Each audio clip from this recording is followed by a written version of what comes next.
During Nazi Germany, a group of women, the wives and mistresses of the country's leaders, lived luxurious lives funded by the state. They were seen as the ideal German women and held significant influence. But when Nazi Germany was defeated in 1945, what happened to these women and their children? How did the Allies treat them? Surprisingly, many children from Hitler's inner circle are still alive today, with stories that span over 75 years. Let's focus on one captivating tale, the story of Gretel Braun, Hitler's sister-in-law and Eva Braun's sister. It's interesting to note that Hitler married Eva just one day before their tragic deaths as a reward for her loyalty. Gretel, an important member of Hitler's inner circle, married Hermann Fegelein, an SS officer, in 1944. They had a lavish wedding witnessed by Himmler and Martin Bormann. After the ceremony, they visited Hitler at his private residence and had a wedding breakfast at the famous Eagle's Nest. This happened just 3 days before the D-Day landings in Normandy. In January 1945, Gretel went with her sister to the bomb-damaged Reich Chancellery in Berlin but returned to Obersalzberg in February because she was pregnant.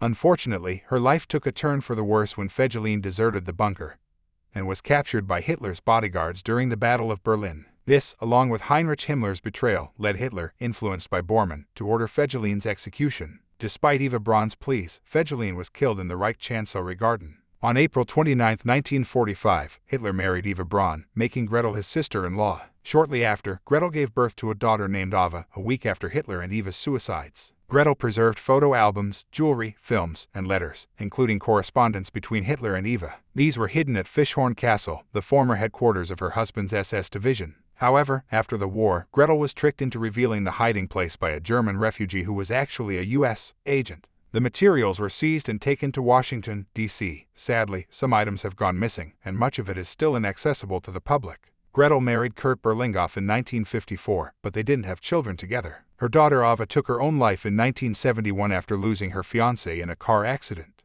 In her later years, Gretel suffered from Alzheimer's disease and passed away in 1987 at the age of 72. Himmler and Bormann, who witnessed Gretel's wedding, also had interesting family situations. Himmler, known for his shyness, married Marguerite in 1928, and they had a daughter named Gudrun. Himmler also adopted Gerhard, the son of an SS officer who had died before the war. Despite their marriage, Himmler spent little time with his wife due to his busy schedule. Bormann married Gerda Buch in 1929, and they had 10 children. Their family was often photographed with Hitler, as their villa was close to his residence. Gerda endured humiliation due to Bormann's affairs but had a loving side in private. Bormann also had an affair with film star Minnie Obers, although they didn't have children together. After the war, Martin Bormann stayed with Hitler until their deaths. The mystery surrounding Bormann's fate remains. Gerda and their children sought refuge in Italy, were captured by the Americans, and testified in the Nuremberg trials. Gerda challenged her classification, leading to legal battles. She passed away in 1967 at the age of 73. Their eldest son, Martin Adolf Bormann, became a priest, married, and had children before his death in 2013. 6 of Martin Bormann's children are still alive today. These stories of Nazi leaders' wives and mistresses reveal a complex web of relationships, loyalties, and tragedies. Their lives span decades and offer a glimpse into the impact of one of history's most tumultuous periods.